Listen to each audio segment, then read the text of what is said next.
మొదటి ఉత్తరం చూద్దామండి. రామకృష్ణ గుంటూరు నుంచి రాస్తున్నారు. ఇంట్లో ఎవరైనా చనిపోతే ఏడాది పాటు దీపారాధన చేయకూడదా, తెలియజేయగలరు అంటూ రాస్తున్నారు.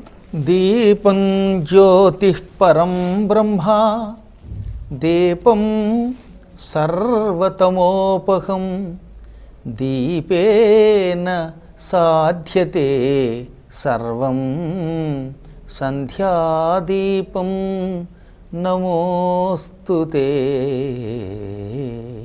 అని ముందు దీపానికి నమస్కారం చేసుకుందాం. దీపం పరబ్రహ్మస్వరూపం కనుక, త్రిగుణాలకి అతీతమైన జ్యోతిస్వరూపం కనుక అది సర్వకాల సర్వావస్థల్లో ఇంటిలో ఉండాలి. ఆఖరికి శవం దగ్గర కూడా తల దగ్గర వెలిగించేది దీపమే.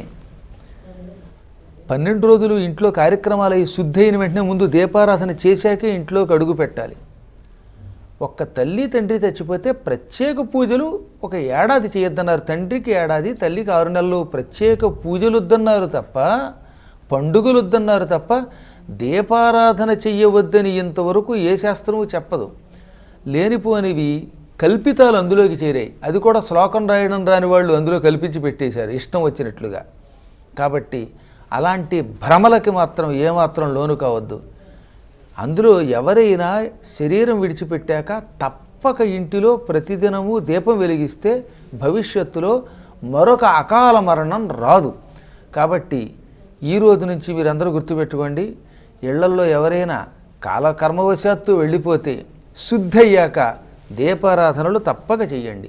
అందులో పూజా మందిరంలో దీపారాధన చేసి తీరాలి. కార్తీక మాసంలో కూడా దీపాలు వెలిగిస్తే ఈ ఏడాదిలోపు ఈ దీపాల యొక్క ఫలితం వల్ల శరీరం విడిచిపెట్టి ఊర్ధ్వలోక ప్రయాణంలో ఉన్నటువంటి ఆత్మలకి మరింత పవిత్రత చేకూరుతుంది. నరక బాధలు, యమమార్గ బాధలు తొలగుతాయి. కాబట్టి నేను చెప్పాను, ప్రమాణంగా దీపం వెలిగించుకోండి, నిశ్చింతగా వెలిగించుకోండి.